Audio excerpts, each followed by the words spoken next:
Você leva a sua vida a sério? Amém? Nós temos apenas uma única vida, uma única história. E temos que levar muito a sério as nossas atitudes e como temos vivido. Eu quero que você abra comigo a sua Bíblia em Eclesiastes, capítulo 8, versículo 6. Eclesiastes, capítulo 8, versículo 6.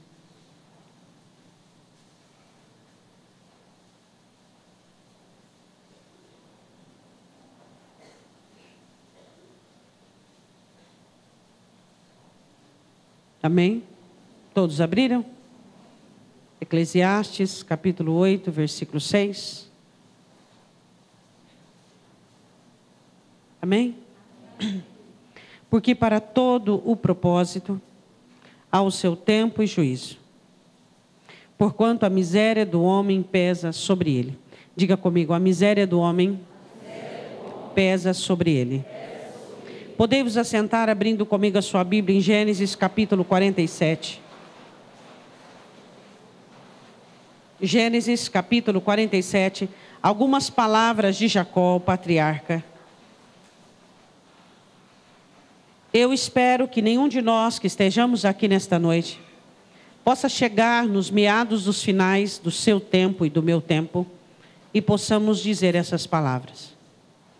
Que eu e você façamos a nossa vida valer a pena, principalmente porque conhecemos o Senhor da vida, porque temos conhecido a Deus e temos feito parte de um plano maravilhoso, do qual Deus enviou o seu Filho na plenitude dos tempos e Deus deu-nos vida e vida em abundância, escrevendo o nosso nome no livro da vida, enviando assim o seu Espírito Santo para que estivesse conosco e pudesse nos abençoar, ensinando-nos a caminhar, ensinando-nos a fazer boas jornadas nesta vida.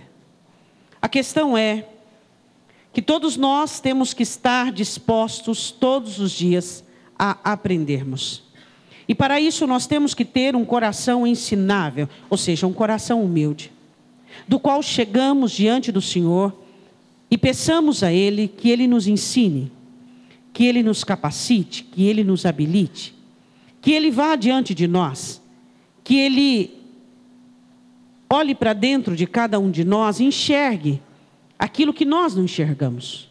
Porque a maioria das coisas que destroem a nossa vida não são aquelas que nós podemos enxergar, mas são aquelas que nós não enxergamos. E, infelizmente, nós somente as enxergamos quando elas já estão na prática, quando elas já estão na ativa. Diga assim comigo, as piores coisas sobre mim, eu descubro depois. Isso aconteceu com Pedro, isso aconteceu com muitas pessoas. E por isso que nós precisamos do Espírito Santo de Deus. Porque as piores coisas sobre você, você ainda não sabe. Só o Espírito Santo de Deus que sonda o seu coração, que conhece. E que se você buscar, você conseguirá livrar-se de tão perigosas ferramentas que Satanás certamente usará contra ti mesmo. Você vai olhar agora uma conclusão muito triste. Por isso que o tema da mensagem é uma triste conclusão. De um homem que viveu muitos anos, né? Seus 130 anos. O seu pai havia vivido 180, o seu avô 175. Gênesis capítulo 47, versículo 8. Gênesis 47, versículo 8. E Faraó disse a Jacó, curioso, depois que Jacó o havia abençoado, Jacó abençoa Faraó 2 vezes, por gratidão por tudo. Quantos são os dias dos anos da tua vida? Curioso, ele poderia ter dito 130 anos. Mas ele expõe a conclusão que ele tinha de toda a sua história e de toda a sua vida. Ele diz assim, Jacó disse a Faraó, os dias dos anos das minhas peregrinações são 130 anos, poucos e maus. foram os dias dos anos da minha vida. E não chegaram aos dias dos anos da vida de meus pais, nos dias das suas peregrinações. Aqui ele fazia uma comparação com seu avô, que vivera 175, e o seu pai Isaque, que vivera 180 anos. Mas, mesmo Jacó olhando para os dias da sua vida, e achando que foram poucos os seus 130 anos, eu quero falar sobre o comentário que ele faz sobre a vida dele. Ele diz assim: foram poucos e maus os dias da minha vida. Aí eu te pergunto, o que leva uma pessoa a chegar já no final da sua vida, porque Jacó estava no final da sua vida, tendo algumas experiências com Deus única e tendo essa conclusão sobre a própria vida? Hoje, quais dos cristãos que trariam características de Jacó e que neste versículo 47:9 poderia fazer uso deles há 20, há 30 anos pós, há 40 anos pós, eu não sei o dia, nem o meu, nem o seu, da sua partida, mas eu sei que a resposta de Jacó a Faraó, dizendo que os meus dias foram poucos e maus. Eu quero que você reflita comigo, nesta noite, o que leva o patriarca Jacó a falar isso sobre a própria vida. O que leva um homem a chegar a uma triste conclusão no último período da sua vida, dizendo que ele vivera 130 anos, mas a sua vida foi péssima. Eu quero que você vá comigo em Gênesis, versículo 27, onde tudo começa. Jacó foi um bebê no ventre da mãe, que em Oséias diz que ele lutava, pegando no calcanhar do seu irmão para nascer primeiro. Ele, desde o ventre, era um lutador. Mas Jacó não tinha boas armas para lutar. Ele sempre fazia uso das piores armas. E um dia, a mãe dele recebe a revelação do Senhor, dizendo que o menor seria o maior. E certamente ela comunica isso com seu marido. E um dia o seu pai, Isaque, resolve, achando que ia morrer, resolve abençoar, mas não morreu, ele só estava cego. Achando que ia morrer, ele diz, resolvi abençoar Esaú. E aí aquela história do guisado, do cabrito, a mãe chega para ele e diz assim, vai lá e pega 2 cabritos, farei um guisado do gosto do seu pai, e você vai se passar pelo seu irmão. Mas meu irmão é peludo, nós damos um jeito. Agora a questão é, primeiro erro de Jacó. Primeiro erro que eu e você cometemos, vida espiritual independente. Sua vida espiritual é independente dos seus filhos, é independente do seu cônjuge. Primeiro erro que você comete é aliar a sua vida espiritual, amarrar, colocar um jugo junto com outra pessoa.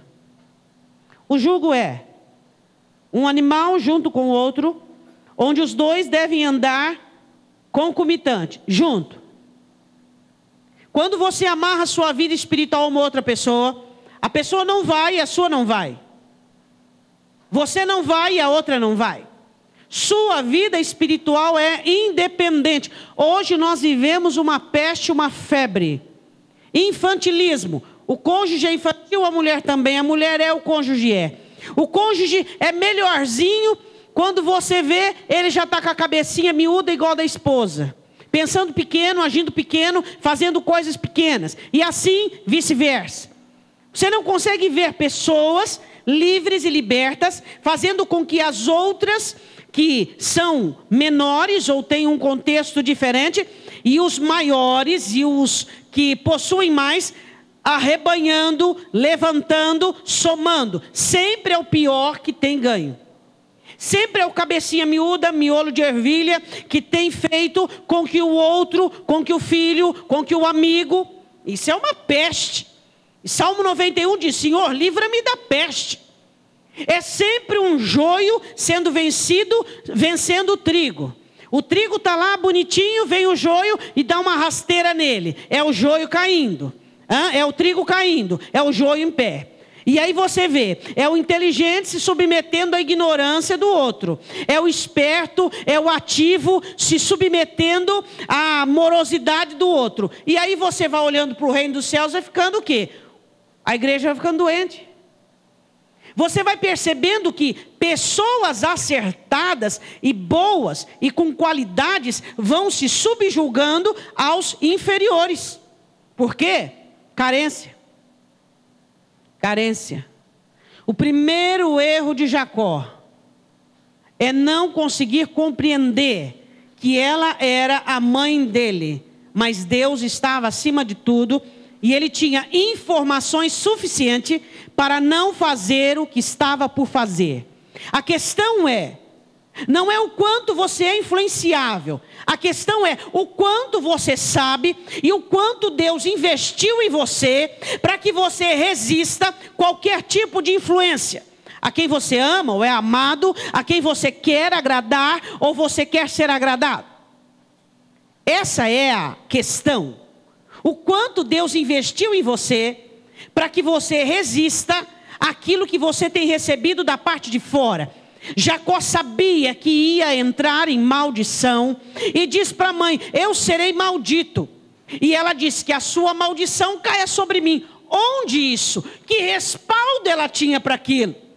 Aí você, como cristão, flexível para o pecado, para o erro, influenciável, você ouve uma consideração totalmente aleatória à palavra de Deus, totalmente paralela, sem ser a verdade, e simplesmente aceita como se fosse verdade, abandonando a verdade da palavra de Deus e aceitando o que uma pessoa te diz, uma explicação, um consolo, alguém dizendo assim para você: não, é assim mesmo, você é humano, ou então não, vamos fazer assim, não, porque eu vou falar para você, eu não aguento mais, se você quiser, você vá sozinho, que vá sozinho, mas faça algo acertado.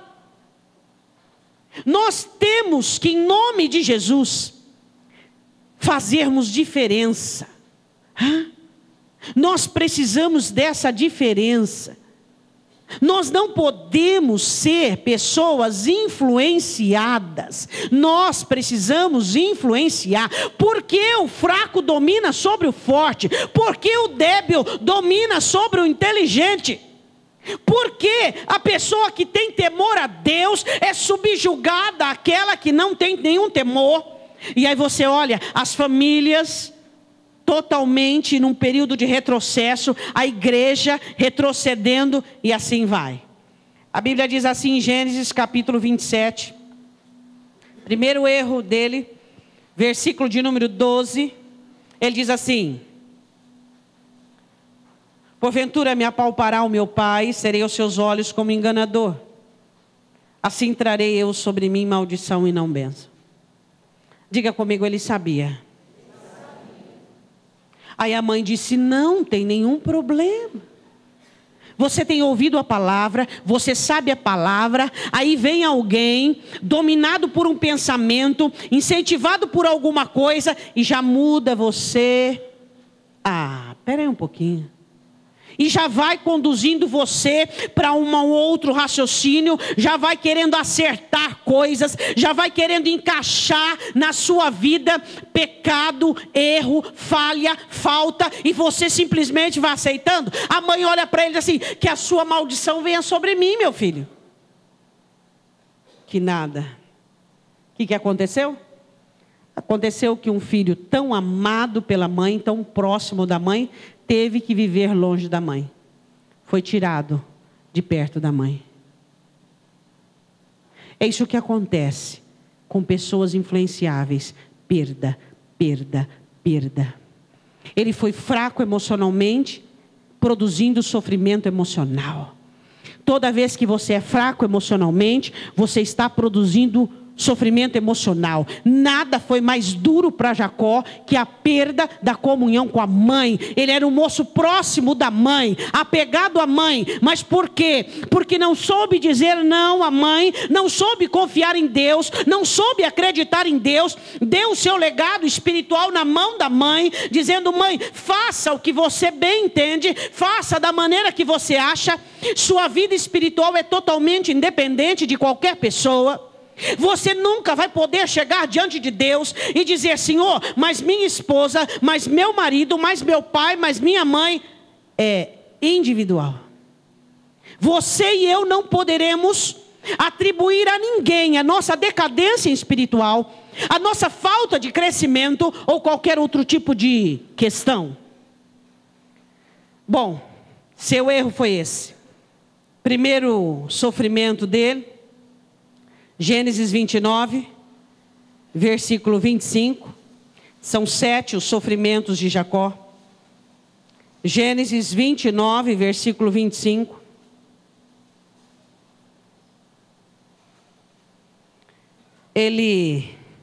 Antes de eu ler esse versículo, eu quero comentar uma coisa com você.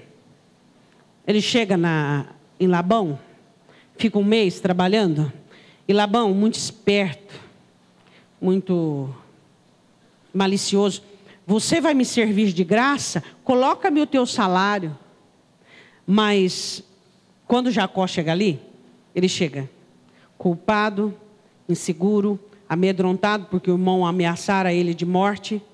Então ele chega ali dizendo assim: eu vou ser servo de tudo e de todos. Quem é que quer meu senhor? Quem paga mais?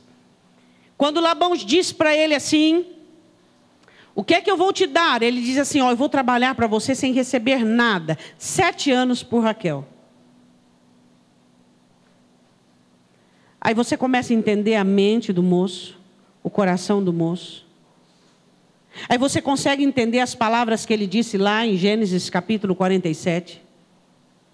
Ele não chega em Padã e Arã como o filho do patriarca Isaac, o neto de Abraão. Ele chega como um devedor, como um endividado. Quando o Senhor aparece para ele em Gênesis 28, mostrando aquela escada, dizendo assim: eu te aceito, você será uma bênção, a sua descendência, essa terra, você voltará. Aquilo não adiantou de nada para estruturar a alma de Jacó. Você olha para Jacó e você não vê nele alguém buscando a Deus, alguém se entregando, se esvaziando. Pelo contrário, você vê Deus buscando aquele moço, Deus falando com aquele moço, Deus tentando restaurá-lo, porque a alma dele era doente. Ele não conseguia esquecer a rejeição do pai, a indiferença familiar.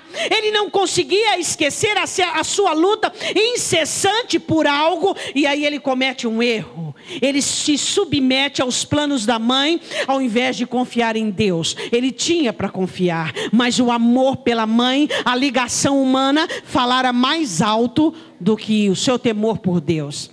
Eu quero dizer uma coisa para você: se você tem algum tipo de relacionamento humano que é maior que o seu relacionamento com Deus, você está em apuros. Você está em apuros.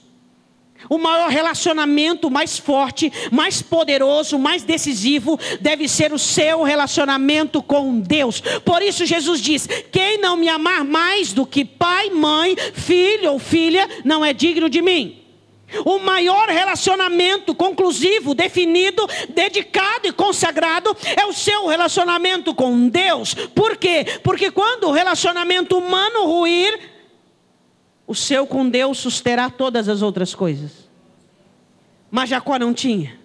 O maior relacionamento que ele conhecia era com a sua mãe Rebeca, e ele precisava trocar agora. Rebeca ficara. E agora ele precisava colocar alguém no lugar. E ele olha para aquela moça chamada Raquel, linda. Uma moça gentil aos olhos dele, agradável aos olhos dele. Ele diz: eu vou trocar de ídolo humano. Agora era minha mãe, agora vai ser minha esposa. Então ele se submete e ele se candidata a ser escravo, trabalhando de graça. E depois lá no 47:9 ele reclama: De que se queixam os homens, senão dos seus próprios pecados? Toda a sua reclamação tem a ver com seus erros. Toda a sua reclamação tem a ver com seus pecados. É o que a Bíblia ensina. De que se queixa o homem, senão dos seus próprios pecados? As suas queixas têm a ver com seus erros, com a sua falta de direção, de submissão, de sujeição à vontade de Deus. E ele, ao invés de chegar ali e dizer, olha, eu sou seu sobrinho, eu sou filho de Isaac, eu sou filho de Rebeca, vamos combinar então um salário, e é o seguinte, eu estou interessado em sua filha. Labão já havia visto o valor do moço, que era laborioso, trabalhoso, um rapaz trabalhador que gostava do trabalho, e ele poderia dizer, bom, eu estou em boas mãos, mas Jacó não aproveitou de tudo aquilo, das qualidades, das vantagens que ele tinha. Não adianta. Você pode pegar um cristão que tem habilidades, que tem muitas coisas que vêm da parte de Deus, mas se a alma dele for escrava, a atitude dele é escrava, a mente escrava. Por isso que Paulo escreve em Gálatas, nós não somos mais filhos da escrava, mas somos filhos da livre. Não somos mais filhos da escravidão, mas somos filhos da graça, somos filhos de Cristo. E então temos que nos portar como tal, não nos submetendo, não nos subjugando a certas situações. E ele se coloca como escravo. E aí você sabe, Labão toma proveito. E ele trabalha 7 anos por Raquel. E depois de 7 anos vem a núpcia. E Labão engana, dando Lia. E a Bíblia diz assim em Gênesis 29, versículo 25. E aconteceu que pela manhã viu que era Lia, pelo que disse a Labão, por que me fizeste isso? Não te tenho servido por Raquel? Por que então me enganaste? Disse Labão, não se faz assim no nosso lugar, que a menor se dê antes da primogênita. Cumpre a semana desta, então te daremos também a outra, pelo serviço que ainda outros... gostou, né? Você se submeteu, você colocou as costas, Isaías 51, para que o inimigo passe por cima, tudo você abaixa, tudo você aceita. Eu quero dizer uma coisa para você, a sua submissão é a um Senhor apenas, só a Deus. O diabo você resiste. Sua sujeição é a Deus. O que me impressiona é olhar para alguns crentes que se colocam imponentes diante de Deus, totalmente insubordinados, e diante de Satanás abaixam as suas costas, e Satanás passa por cima deles. A minha e a sua sujeição é somente a Deus, a nossa obediência, o nosso amor, a nossa devoção. Mas ao diabo, ao inferno, nós resistimos. Resistir ao diabo e ele fugirá de vós. Você olha nesse rapaz, você não vê nele força, você não vê nele individualidade, você não vê nele luta pela própria vida. E aí o que o sogro diz, ele aceita. E o que o mundo diz, você aceita. E as sentenças que há lá fora, você aceita. E as sentenças de Satanás dentro da sua família, você aceita. E aí eu pergunto para você, onde é que está Deus? Onde é que está Deus na sua vida? Quando você tem que ser passível em dizer, não, eu não aceito, não quero, não vai ser assim. Preciso orar, vou orar, jejuar, agir, vou agir, mas eu não aceito sentenças na minha vida, porque o Senhor Jesus morreu na cruz para anulá-las. É isso que nós precisamos entender. Mas quando o diabo olha para você e vê você aceitando julgos e fardos, ele não vai parar de colocar sobre ti julgos e fardos. Ele fará propostas uma atrás da outra para que te mantenha comprometido com o seu jugo, com a sua escravidão. O que são mais 7 anos para você? Sirva por Raquel, passe a semana de Lia, eu te dou adiantado, eu sou bonzinho, eu te dou um pagamento adiantado, eu te dou Raquel e você serve 7 anos. Eu quero dizer uma coisa para você, meu irmão. Você olha para Jacó dizendo que os dias dele eram maus e poucos, porque ele não fez valer, ele não lutou, Ele não batalhou. Por ele, sabe? Sabe quando você faz algo por você?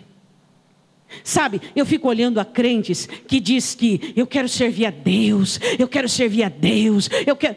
Você quer prestar o maior serviço a Deus? Purifique-se, salve a sua alma, desembarace o seu caminho, ame a palavra, faça oração, liberte-se de gente embaraçada. E aí as outras coisas naturalmente vão fluindo. Você quer servir a Deus? Faça de você alguém especial, no sentido de amá-lo, servi-lo, querê-lo, desejá-lo, cultuá-lo, adorá-lo. E as demais coisas, pouco a pouco, serão acrescentadas. Isso que é servir a Deus. É deixar que a obra do Senhor se realize de tal maneira dentro de você, em que você neste mundo não seja um escravo, mas seja um servo de Deus, como José. José era um servo de Deus na prisão, o maior. Um servo de Deus na casa de Potifar, o maior. Um servo de Deus no Egito, segundo depois de Faraó. E aí? Ainda bem que José não ficou muito tempo com Jacó. Só os 17 anos. Eu quero dizer uma coisa para você. Se existem pessoas que são mais importantes na sua vida do que Deus, você está em maus lençóis. Se você é alguém que colocou o seu preço e você se submete a situações porque você não se dá o devido valor, você está em maus lençóis. Você é importante. Eu não estou falando de orgulho, de soberba, não estou falando de pessoas, não. Eu estou falando de luta. Estou falando de vitória, estou falando de vencer. Estou falando de você fazer valer os seus dias. Se você tem opção e tem, se você tem escolha e tem, então escolha pelo melhor. Eu tenho duas escolhas, sofrer ou não. O que eu vou optar? Se eu for olhar para aquilo que me fizeram, se eu for olhar para aquilo que eu estou passando, eu vou sofrer. Mas se eu for olhar para o meu Cristo e para a proposta do Evangelho, eu vou me levantar, vou ser curado, abençoado e vou dar uma guinada e uma continuada na minha vida. Eu posso escolher. No Evangelho não existe lugar para vitimação. No Evangelho não há lugar para coitadismo, meu irmão. Nós somos gerados como guerreiros. E a palavra do Senhor diz assim, que ele serve, versículo 30, possuiu também Raquel e amou também a Raquel mais do que a Lia, e serviu com ele ainda, e serviu com ele ainda outros 7 anos. 7 mais 7, 14 anos, ele começa a ter problemas conjugais. Ali com família, mas o coração onde? Lá no passado. Um irmão odioso, uma mãe que não sabia se estava viva ou morta, um pai que não sabia se estava vivo ou morto. Ali, construindo família, mas o coração sempre aquele moço triste, sempre aquele moço um tanto introspecto. Eu quero perguntar, você por inteirinho está no presente? Você pode dizer que eu estou inteirinho no presente? Não, espera um pouquinho. As minhas considerações, elas estão divididas.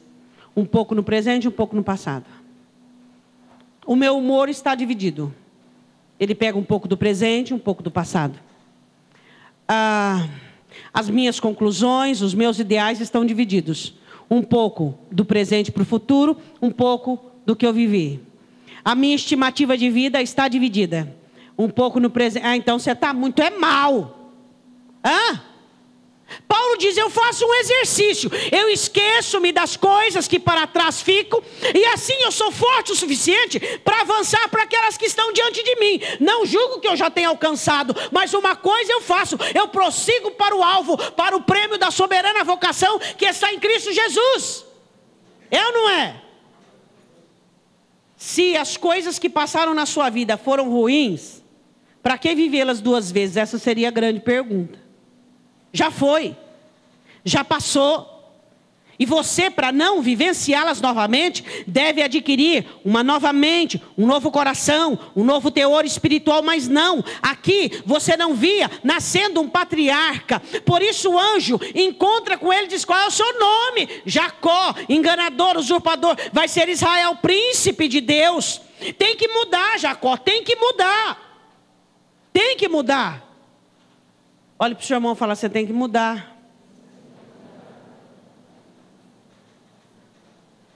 Aí você olha para você, você olha para a sua vida, você vai aceitando as coisas. E ele começa a ter problema no casamento. Lia, frustrada, querendo o amor dele de qualquer jeito. Mas Lia sabia desde o princípio que a menina dos olhos dele era Raquel. Ela casou, fez um acordo com o pai, já sabendo a situação que viveria. Mas ela queria. Aí Raquel não tem filho, é estéril. Aí Raquel começa a perturbar a vida dele. Aquele calor, aquele sol, aquele trabalho árduo. E chegava em casa e Raquel dizia: eu não tenho filho, eu sou estéril, eu não tenho, perturbando a cabeça dele. Ele não teve um casamento fácil não, meu irmão. Ele não teve um casamento fácil. Você tem um casamento fácil? Então você tem que agradecer a Deus, meu irmão. Fazer umas oraçãozinhas de joelho aí, meu irmão. E de um lado ele tinha Lia, frustrada, totalmente desequilibrada para querê-lo. E ela sabia desde o princípio que ele amava Raquel. E do outro lado Raquel, fazendo a vida dele um pequeno inferno. Você tem um casamento fácil? Se você tem, agradeça a Deus, meu irmão. Porque é muito difícil servir a Deus num casamento difícil. É muito difícil. Então, se você tem um casamento abençoado, valoriza. Porque não é fácil arrastar uma pessoa. Não é fácil. Você jovem que está aqui, busque alguém cada vez mais espiritual que você, mais forte. Olha só, seja inteligente. Jovem, eu vos escrevi porque sois fortes. O jovem inteligente, ele olha uma debilidade nele, ele tem que procurar alguém que não tenha a mesma debilidade, senão os dois vão para o buraco. Busque alguém que preencha. Se você é nervoso, é irritado, ainda não trabalhou, não tratou, nem sabe se vai trabalhar isso aí, procure alguém mais calmo. Se procurar alguém nervoso, vai pôr fogo na sua casa. Tem que ser um pouco inteligente, mas não. Eles olham só para a aparência, leva a aparência para cá, tira uma foto, faz um banner e pronto, uai. Não é fácil ter um casamento difícil. É complicado. É muito complicado. É bom viver com pessoa agradável. Quem que não gosta de viver com gente agradável? Só que gente faz questão de ser desagradável. No capítulo 30, diz assim no versículo 1. Vendo Raquel que não dava filhos a Jacó, teve inveja da sua irmã. E quem é que levou a bronca? Jacó. Quem é que leva? Quem está perto. Dá-me filhos, senão eu morro. Ele diz: uai, espera um pouquinho. Eu não sou Deus. Então se acendeu a ira de Jacó contra Raquel e disse: estou eu no lugar de Deus que te impediu o fruto do teu ventre? Ele olha para ela e ficou irado. Ele já não aguentava mais. Por quê? Porque o que ela não tinha, ela cobrava dele. Olhe para o seu irmão do lado assim: o que você não tem, é em Deus que você tem que buscar. Sai do meu pé, jacaré. É ou não é? O cônjuge não tem. O outro tem que fazer ele feliz. Mas a felicidade tem nome, é Jesus. Ele é a plenitude da alma. Mas o outro fica ali martirizando a vida do outro. Você não me ama, você não fala que eu sou bonita, você não fala que me quer, você não me elogia. Descubra a sua identidade em Cristo e faça você. Bem, eu te amo. Você, faça você. Um bando de sanguessuga casados. Um querendo tirar do outro que o outro não tem. O que vai acontecer? Os filhos gerados dentro de um lar desse vai ser carente. Por quê? Porque um cônjuge fica tirando do outro o que o outro não tem. E os filhos, sei lá, vão crescendo, comendo arroz e feijão. A hora que vê já casou, outro carente. Vai embarcando carente, vai embarcando carente. o que nós precisamos entender, você tem que ser fonte diante de Deus. Jesus disse que nós seríamos fontes, que nós daríamos de beber às pessoas. Em Cristo você encontra a sua plenitude, e aí você para com esse negócio de querer cobrar do outro aquilo que só Jesus pode te dar. Mas pastora, sabe que é o meu cônjuge é calado e eu sou muito falante. Fala com Deus. Deus nunca vai cansar de te ouvir. Fala com Deus. Fala bastante com Deus, bastante com Deus. E aí quando você chegar perto das pessoas, você não vai ter necessidade de falar tanto. E aí você vai ser mais observador, observadora, mais sábio. Fala com Deus, fala com Deus, fala com Deus. Ora, transforma a sua fala em oração. Você vai ver como que vai melhorar a sua vida. Porque tem gente que ele não consegue ficar sem falar. Quando ele não está falando, ele está cantando. Quando ele não está cantando, ele está murmurando. Quando está murmurando, ele está reclamando ou falando mal. Ele não consegue ficar sem falar. Transforma a sua conversação em oração. Vai ser muito melhor para a sua família, vai ser muito melhor para a sua casa. Raquel despeja em Jacó a sua necessidade, mas Jacó não tinha culpa. A família dele é uma turbulência. Por quê? Porque esse homem não tinha postura, ele não impunha autoridade. Ali era o marido? Não. Ali era o filho de Isaac, o abençoado, o que Deus fizera aliança? Não. Ali era o filho de Rebeca, que enganou o pai, o irmão de Esaú, que estava com o irmão odioso. Ali era aquele moço. E aí, quando você não assume as autoridades daquilo que tinha incumbido, você fica lá no seu passado, vivendo as memórias, os remorsos, a falência. O Senhor vai colocando diante de você novas situações, e você não vai assumindo responsabilidade. E o que acontece? Vai tudo falindo. Tudo falindo. Acorda! Agora você não é mais a filhinha da mamãe rejeitada. Você é a mãe que rejeita o filho. Acorda, meu irmão. Você não é mais o filho daquele pai que dizia assim: você não presta, você não vale nada. Agora você já é pai, e você pode olhar para o seu filho e dizer assim: você é importante, você é flecha limpa na minha aljava. Fica lá, é pai, é marido, e fica lá comportando como o filhinho rejeitado, a filhinha abandonada, frustrada. Acorda, meu irmão. O Senhor te coloca em situações de responsabilidades. O Senhor faz a sua vida andar, e você, na alma, ainda se comporta como aquele bebê infantilizado, traumatizado. Que é isso? O diabo nada de braçada. É o que nós precisamos entender. Já foi, já passou. Deixa Jesus curar. Aqui, onde estava o homem, onde estava aquele... Você está, Esther, vem aqui, deixa eu fazer oração por você. Eu vou orar por você. Será que Deus já me perdoou? Já falei que te perdoei lá com a cabeça em cima da pedra. Será que Deus? Aquela timidez, aquela introspecção. Ainda aquele irmão fugitivo. Ainda aquele filho que perdeu a mãe querida. E ainda aquele filho que traiu o pai. Cadê o pai, Jacó? Cadê o marido, Jacó? Não sei, você sabe? Nem eu. Cadê você? Será que você ainda é aquele que foi, que não deu certo, que o pai falou? E Cristo? Cadê o mover de Cristo na sua vida? Cadê o mover da palavra de Deus? Cadê? Sabe qual era a noção das meninas? 31:15. Quando Jacó propõe a ida embora, elas disseram assim: não nos considera ele como estranhas, falando de Labão o pai. Quando Jacó disse: vamos embora, pois vendeu-nos e comeu de todo o nosso dinheiro. Sabe como é que elas se sentiam também? Vendidas a Jacó pelo trabalho dele. É isso que elas sentiam da vida. Isso aqui era um tanto problemático, todo mundo traz remorso. Vamos unir, vamos fazer uma aliança, uma bagagem aqui. O marido traz rejeição, frustração. A mulher traz indignação. E aí vira. Aí os filhinhos vai também, tudo a mochilinha. Vamos lá.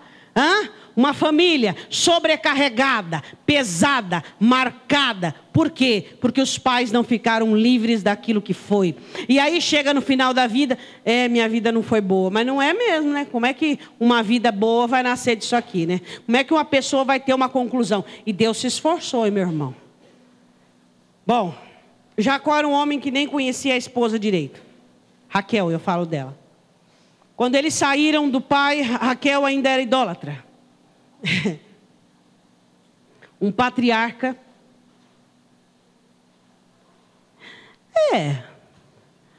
Olhando no âmbito do qual ele chegou ali, né? Não fazia culto em casa. Não ensinava as mulheres a adorarem a Deus, os filhos, da maneira adequada. Raquel, vem aqui, ó. Eu te peguei dando uma olhada lá nos terafins, que são ídolos do lar lá do teu pai. Eu quero dizer uma coisa para você. A palavra do Senhor diz assim, assim, assim. A coisa está errada. O meu Deus é o único Deus. Eu vou falar isso para você, isso para você, isso para você. Ele é único. Ele chamou meu avô Abraão da terra de Ur dos Caldeus. E ele prometeu uma grande nação. E vamos aqui, vamos, Raquel, vamos. Vou te ensinar a cultuar o Senhor. Vou te ensinar, vem aqui. Raquel era idólatra. E você olha para o seu cônjuge, ele é mentiroso. E você olha para o seu cônjuge, a cabeça dele, dentro dele tem um miolo de ervilha. E isso aí vai trazer problemas para você ali à frente. O que eu faço? Oração. Autoridade, poder, busca. Para quê? Para que você tenha uma família, no mínimo, que busque a Deus. Uma família que seja temente a Deus. O mínimo. Faz oração. Quanto tempo você está orando? Eu estou orando já há 2 anos. Ora 3, ora 4, ora 5, ora 10. Vai valer a pena. Ora, busca, ora pelos seus filhos, busque pelos seus filhos, não desista da sua família, não desista, não desista, não desista. O mês usado este mês não há nada difícil para Deus. Vai batendo nisso. Senhor, eu creio. Senhor, eu creio. Eu creio, eu creio, eu confio em Ti. Eu creio. Agora fica lá choroso. Porque tá certo. Porque fulano tem cabeça ruim. Porque não escuta. E a oração? Fica aí murmurando, reclamando. Eu vou orar, vou clamar, vou ungir, vou batalhar, vou orar por libertação. Raquel era idólatra. E leva os ídolos do pai quando vai embora. Quer ver? 31, 32. Quando Labão chega dizendo, levou meus ídolos, minha família, tudo embora. Com que achares os teus deuses, esse não viva. Mal ele sabia que era Raquel que tinha levado. Reconhece diante de nossos irmãos o que é teu, do que está comigo, e toma-o para ti. Pois Jacó, ele não sabia dessa queda dela, não sabia. Ele não estava inteiro, não estava inteiro naquela situação. 31, versículo 38. Vamos ver o trabalho dele. Era um homem trabalhador que trabalhava de graça. Se não fosse Deus, ele não tinha prosperado. Deus prosperou Jacó, porque o Jacó não tinha. Não tinha força, não tinha resistência. Ele tinha tudo na mão. O sogro dependia dele. O sogro identificava que Deus estava do lado dele, mas ele não sabia usar. Ele não sabia se impor. Não sabia. O cristão que não valoriza as habilidades que Deus... Senhor, faz a obra. É igual aquela história que eu não sei quem me contou. O homem estava morrendo afogado, pendurado perto da grama. Aí veio um bote, veio um salva-vidas. Não, Deus vai me ajudar. Deus vai me salvar. E veio um exímio nadador. Não, Deus vai morrer afogado. Porque Deus enviou 3, não foi? E aí? Não faz bom uso das oportunidades que Deus dá, da habilidade que Deus dá. Deus vai fazer. Deus olha para você e fala, eu não tenho nada a ver com isso não. A sua inércia, a sua irresponsabilidade, a sua falta de aprumar a vida, eu não tenho nada a ver com isso. O que nós precisamos entender e compreender: Jacó tinha tudo nas mãos, ele tinha a bênção de Deus. O próprio Labão reconhece, ele diz assim: Deus me prosperou por sua causa. Mas Jacó era ali, ó, não tinha atividade, não tinha postura, não tinha posição. E aí o irmão fica: porque um dia Deus vai me abençoar, um dia Deus vai me abençoar. Você sabe o dia que foi a maior sua bênção?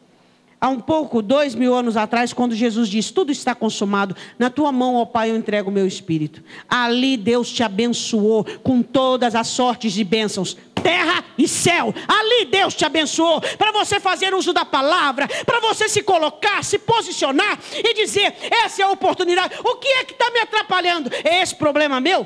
Estou limpando já. Paulo diz em Coríntios 7:1: purifiquemo-nos de toda a imundícia da carne e do espírito. Vou purificar já, vou parar com isso aqui agora. É o que Deus quer que eu e você façamos. Amém?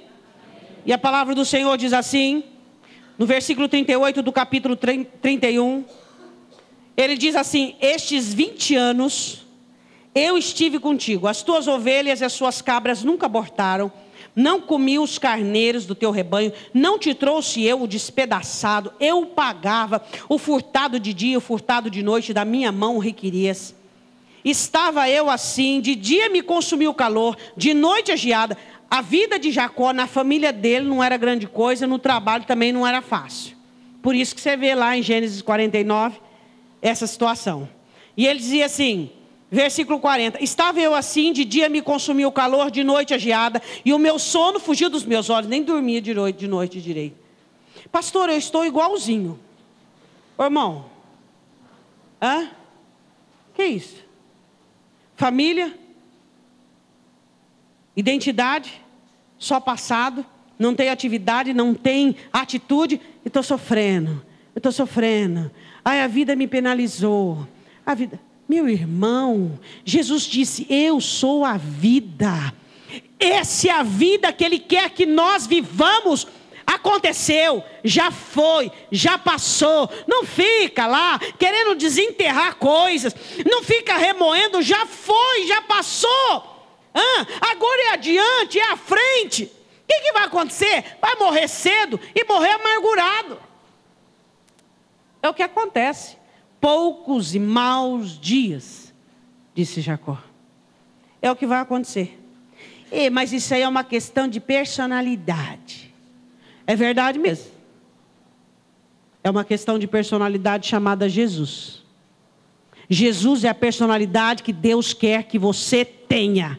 Por isso, Ele envia o Espírito Santo para que alcancemos a estatura mediana, perfeita de Cristo. Pensemos como Ele, sintamos como Ele e, consequentemente, iremos agir como Ele. Amém? Nos revistamos daquilo que é novo, deixa o velho para trás e absorva tudo aquilo que o Senhor tem para te oferecer. É aquilo, meu irmão, chorou 3 dias, depois de 3 dias fede. Você chora 3 dias, você sofre o que você tem que sofrer. No quarto está fedendo, você chacoalha a roupa e diz: Senhor, o que é que o Senhor tem para mim agora? Eu preciso me levantar, porque quem é que ganha, diz Davi? Quem é que ganha para eu para sepultura precocemente, eu ficar enfermo e triste? O diabo, o reino dos céus não ganha nada. Davi disse: Senhor, o Senhor não ganha com o meu sofrimento, não ganha mesmo. Quem é que ganha? É o diabo. Perde um trabalhador da obra, perde um soldado, perde alguém que vai fazer valer a obra, a vontade, não permitindo que a glória do Senhor se manifeste nesse mundo.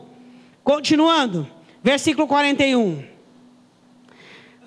Tenho estado agora 20 anos na tua casa, 14 anos te servi por tuas 2 filhas. Por quê? Porque ele mesmo propôs, o outro aproveitou.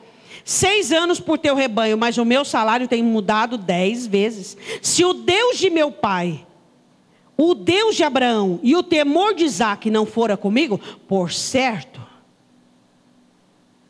e despediria. Eu gostaria de ter visto outra palavra nesse versículo 42. Eu gostaria de ver, e você também, se o meu Deus, a quem eu sirvo, o teu Deus é teu? Ou é o Deus da religião? Ou é o Deus do pai e da mãe? Ou é o Deus da igreja? É o Deus que te acompanha? É o seu Emanuel? É um Deus que você ouviu falar ou que você anda com ele? Ele disse: o Deus de meu pai, o Deus de Abraão e o temor de Isaque não fora comigo, por certo me despediria agora vazio. Deus atendeu a minha aflição e ao trabalho das minhas mãos e repreendeu-te ontem à noite, quando tinhas planos para me destruir. Trabalho difícil para ele. 32, versículo 7, o encontro com seu irmão, uma fé menor que seu passado. Pergunta para o seu irmão: sua fé é maior que o seu passado? Seu passado não pode sucumbir à sua fé. O que passou, o que já foi ontem, já foi. A sua fé deve ser absoluta. A sua fé em Deus. O passado de Jacó era maior que a fé que ele tinha em Deus. Os anjos do encontro, ele diz: Manaim, 2 acampamentos, não resolve, não adianta. E Deus falando com ele, e não adianta, e não adianta, e não adianta, porque aquele homem não ficara livre do passado. Ele era um homem frágil. Você precisa ficar livre do seu passado. Porque não é bom ouvirmos de Jacó em Gênesis: os meus dias foram poucos e maus. É isso que você quer falar nos dias últimos da sua vida? Os meus dias foram poucos e maus. Muitos cristãos vão dizer isso nos últimos dias da vida. Eu não fui forte. Eu não fui definido. Eu não tive uma fé necessária. Eu não tive sobriedade. Eu não soube perdoar. Eu não soube amar. Eu não soube compreender, não soube ser flexível. Eu não soube enfrentar.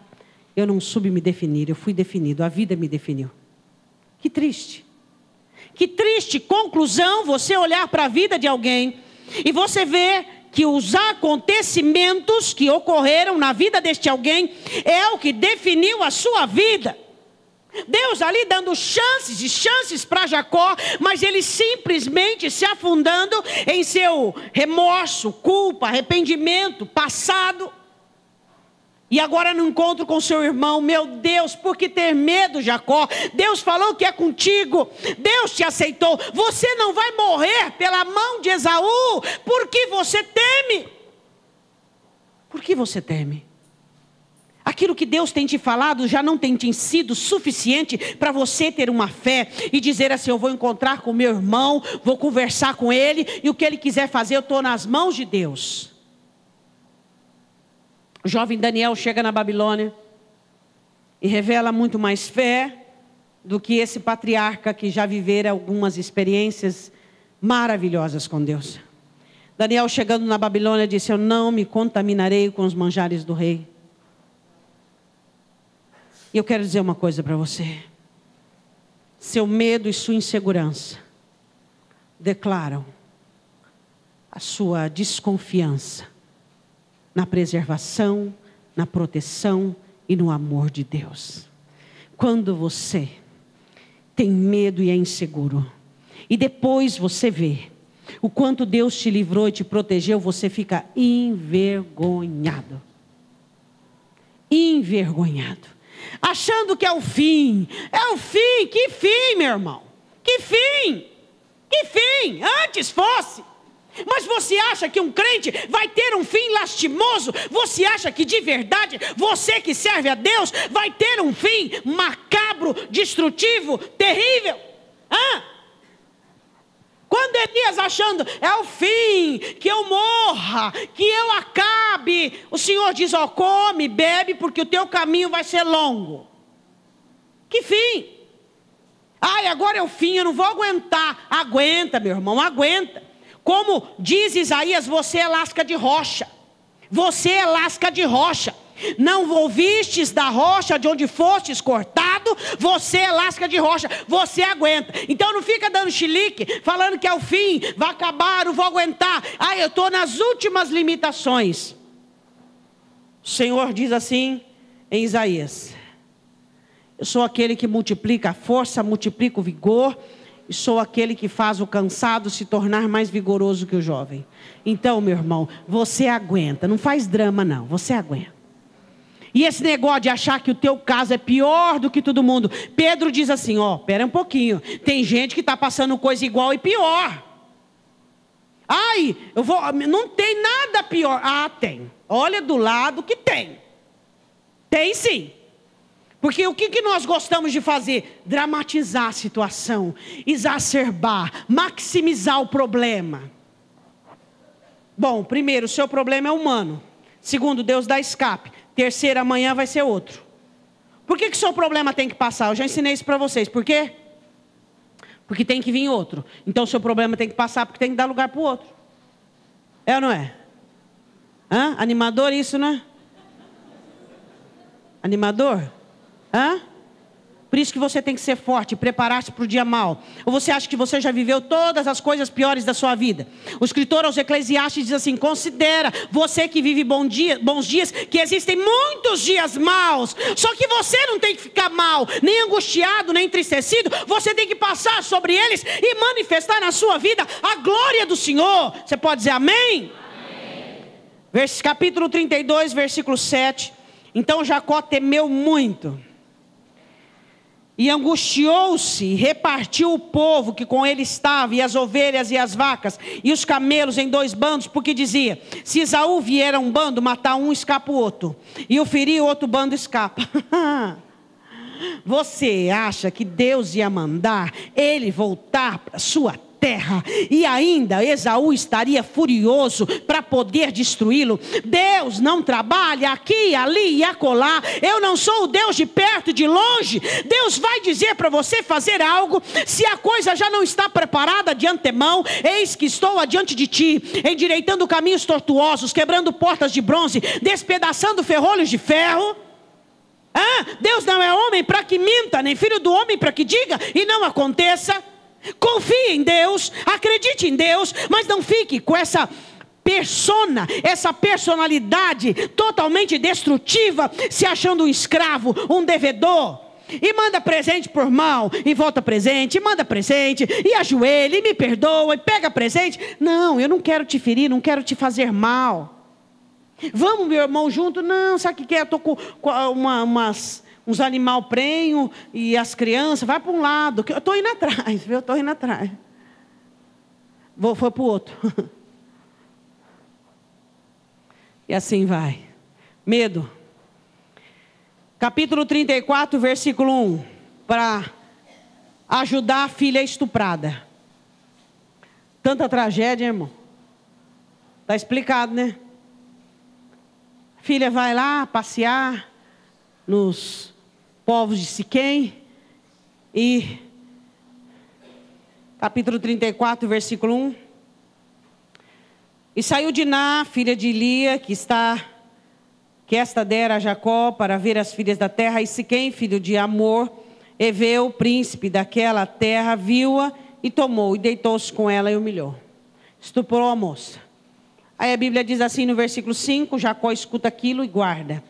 Quando Jacó ouviu que Diná, sua filha, fora violada, estavam seus filhos no campo com o gado, e calou-se Jacó até que viesse. Ficou quietinho e veio. Aí o que acontece? Ele contou para os filhos o que nós vamos fazer, o que nós vamos fazer, o que nós vamos fazer. Quem era o pai da menina? Ele que tinha que saber o que tinha que fazer. Simeão e Levi armam um plano.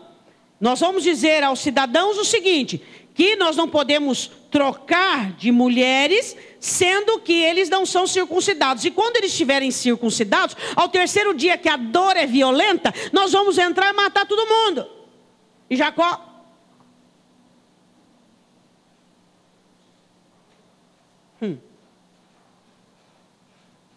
E foi o que fizeram. Capítulo 34, versículo 30. Então disse Jacó a Simeão e a Levi: tendes me turbado, fazendo-me cheirar mal entre os moradores desta terra, entre os cananeus, perizeus, tendo eu pouco povo em número, eles ajuntar-se-ão e serei destruído, eu e a minha casa. Ele disse aos seus 2 filhos: agora é a hora. Agora todos irão tomar as dores, porque vocês mataram todos e agora é a hora de eles vingar. Aí Deus, como é grande, infinita, sua misericórdia, aparece para Jacó e diz: vai, levanta e vai lá para Betel, de onde eu falei com você a primeira vez, tua vida não está boa, nós precisamos acertar a situação. Aí, pasmem vocês, Jacó vai fazer a limpeza, porque Deus falou. Você acredita que no meio do povo de Jacó tinha gente que estava guardando o ídolo? Está explicado ou não está explicado? A palavra que ele diz: meus dias foram poucos e maus. Capítulo 35, versículo 2. Então disse Jacó à sua família e a todos os que com ele estavam: tirai os deuses estranhos que há no meio de vós, e purificai-vos, e mudai as vossas vestes. Levantemo-nos e subamos a Betel, e ali farei um altar ao Deus que me respondeu no dia da minha angústia, e que foi comigo no caminho que tenho andado. Ainda havia idolatria. Não tinha autoridade, meu irmão, espiritual. Ainda era o irmão que traiu o irmão, o filho separado da mãe e o filho que traiu o pai. Será que ainda você é? Hã?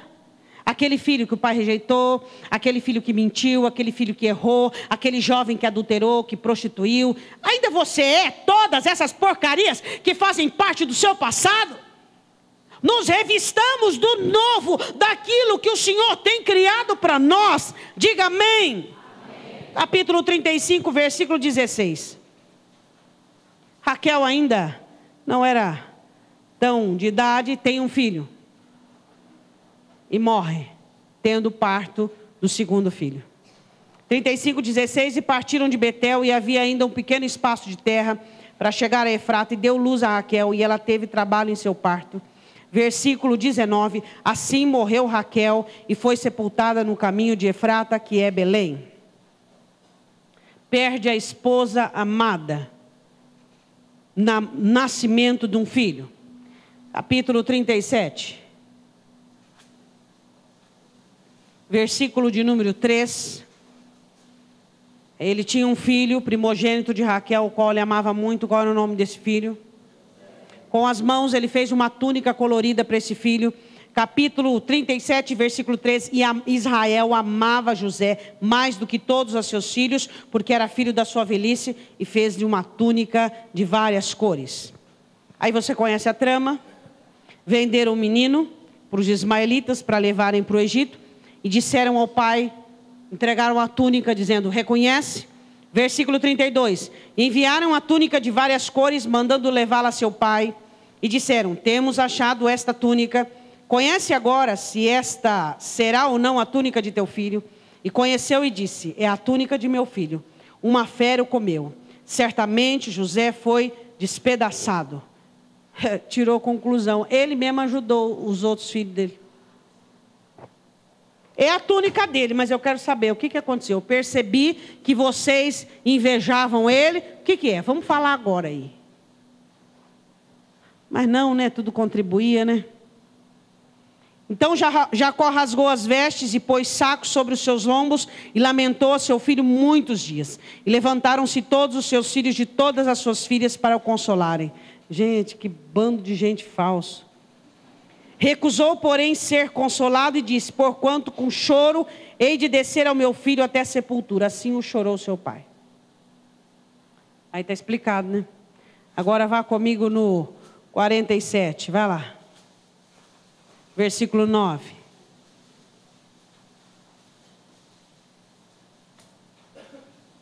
Agora você vai ler e você vai entender. Porque no começo você leu, você ficou meio assustado. 47, 9. Jacó disse a Faraó: os dias dos anos das minhas peregrinações são 130, poucos e maus. Por quê? Porque cedi a minha vida espiritual à minha mãe. Por quê? Fui enganado porque enganei. Me coloquei como escravo diante de Labão. E aí tive muitos problemas conjugais, não tive autoridade. No trabalho só fiz para trabalhar, para prosperar o meu sogro. Se não fosse Deus. Tive temor do passado, não tinha fé. A minha fé foi menor que o meu passado. caos familiar, minha filha foi estuprada, meus filhos perturbaram, e eu não tinha autoridade, que até diante de Deus, ao voltar para Betel, eu tive que fazer uma limpeza, porque ainda tinha ídolo. Minha esposa morre no nascimento do meu segundo filho, e eu achei que tinha perdido meu filho, e até agora minha vida é no sofrimento. É pouco? O que ele fez para melhorar? Nada, niente. Nada. Não fez nada para melhorar. Você vê alguém totalmente inerte. É dor? Vem. É rejeição? Vem. Vem. Não, tem lugar. Vem. Aqui é igual coração de mãe. Vem. Está uma festa aqui já. Vem, vamos embora. Vamos sofrer. Vamos ser penalizados. Meus dias foram poucos e maus. Será que é isso aí que alguns vão dizer no final? Hein? Será? O que você tem feito para melhorar a sua vida? Como você tem agido com a palavra que você tem recebido? Com a unção do Senhor que você tem recebido? Onde você tem aplicado? Onde você tem se exortado? Onde você tem se examinado e dito, espera um pouquinho, o que eu estou fazendo com o Evangelho? Não é isso que Deus tem para mim? O Evangelho será um sofredor? Alguém que maximiza os seus problemas? Alguém vitimizado? Alguém que fica, não dá, não consigo, não dá certo. Quando eu vejo já foi. Que é isso? Não. O Evangelho produz em nós mudança, transformação, milagre. Aonde nós olhamos para situações e possamos dizer o seguinte: não, a coisa não vai ser assim, vai ser dessa maneira. Não tem jeito. Um dia eu disse para você, eu vou dizer de novo. Você sabe qual foi o jeito que Deus deu para aquilo que não tinha jeito? Qual é o jeito que foi? Qual é o J do jeito de Deus? Deus olhou para as coisas que não tinham jeito e enviou Jesus para que o jeito desse jeito. Então não tem explicação, não tem esse negócio de ficar como vítima, de ficar aceitando tudo, para no final da vida você dizer, meus dias não foram bons não. Eu vivi muita tribulação na minha vida. Vou escrever um livro. Quem quer ler um livro de gente pessimista? Só se for outro oprimido. Hein, meu irmão? Quem? Você já está escrevendo um livro nesta terra, mas o Senhor deixou para você regras para este livro, temas para os capítulos. Mais que vencedor, luz neste mundo, sal nesta terra, pedra na minha coroa, ramo podado da minha videira. Ele já deixou os temas dos capítulos. Não tenta querer distorcer a história não, meu irmão.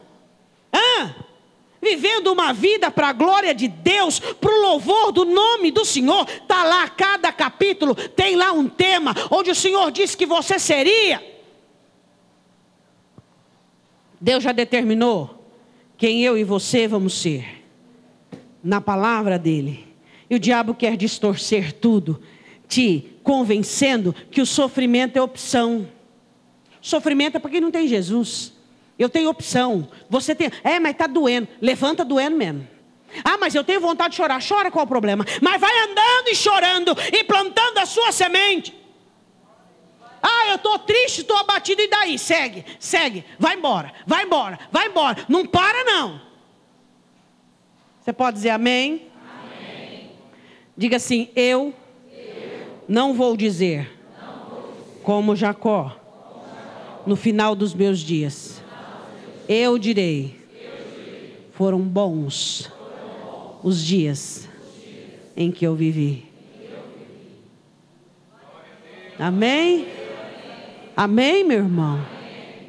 Foram gloriosos. Eu vi a glória de Deus, eu vi a transformação. Eu vi o poder de Deus, a restauração. Ele me sustentou, Ele me ensinou. Quando eu passei por dias difíceis, foram dias de aprendizado. E eu atravessei e vi a glória do outro lado. E nem cheiro de fumaça havia nas minhas vestes. O Senhor me produziu. Ele trabalhou em mim. Ele criou em mim um novo ser, uma nova criatura, fazendo com que o passado e as coisas que eu havia vivido ficasse cada vez mais distante, longe da minha visão, da minha percepção. E eu, pouco a pouco, nem mais lembrava do que tinha acontecido comigo. Amém? Eu quero que você feche os seus olhos. Deus, nós somos humanos como Jacó, mas somos espirituais como Cristo tem nos formado. Senhor, nós colocamos a nossa vida agora no Teu altar mediante esta palavra. Quando o Senhor fala conosco, o objetivo da Tua voz ao falar conosco é que nós ofereçamos um lugar em nossos corações para a Tua palavra, para o Teu Espírito e para a Tua presença. Pai Santo, em nome de Jesus, nós queremos neste momento abrir os nossos corações e pedir que o Teu Espírito Santo faça uso desta palavra como uma ferramenta poderosa para transformar as nossas vidas e os nossos dias. Definitivamente, nós não seremos frustrados no final dos nossos dias. Ó Deus, se alguém aqui que está vivendo uma vida paralela àquela que o Senhor gerou na cruz do Calvário, uma vida distante e aquém de tudo aquilo que Tu comprastes naquela cruz, Espírito Santo de Deus, restaura, transforma, inunda, dai-nos a Tua palavra de tal maneira, ó Deus, que alcancemos um coração sábio, que alcancemos uma vida que vença o passado, que vença todas as deformidades da nossa identidade e da nossa personalidade, e que nós possamos assumir nesta noite tudo aquilo que a Tua palavra diz sobre nós, porque o que somos, Senhor, é o que está escrito. O que temos é o que está escrito. O que podemos é o que está escrito, nada além do que está escrito. Se Satanás nos oferecer coisas além, não aceitaremos, e se nos oferecermos coisas aquém, também não aceitaremos. É o Senhor quem tem definido o que vamos viver. E é nisso que cremos. Eu quero que você se coloque de pé. Eu quero que você coloque a sua Bíblia junto ao seu coração. E eu quero que você faça uma oração agora, correspondente à palavra que o Senhor ministrou sobre a sua vida. Deus, se houver alguém confuso, Deus, se houver alguém perdido, se houver alguém que não sabe o caminho, Senhor, oh Espírito, tome-o pela mão, mostre o caminho de saída de tanta tribulação, confusão, sofrimento. Oh Senhor, nós te pedimos agora em nome de Jesus, liberta o Teu povo, liberta o Teu povo, liberta o Teu povo. Nós te pedimos agora em nome de Jesus, ó Deus, liberta o Teu povo para que o Teu povo seja feliz, para que o Teu povo viva uma vida abençoada, em nome do Senhor Jesus.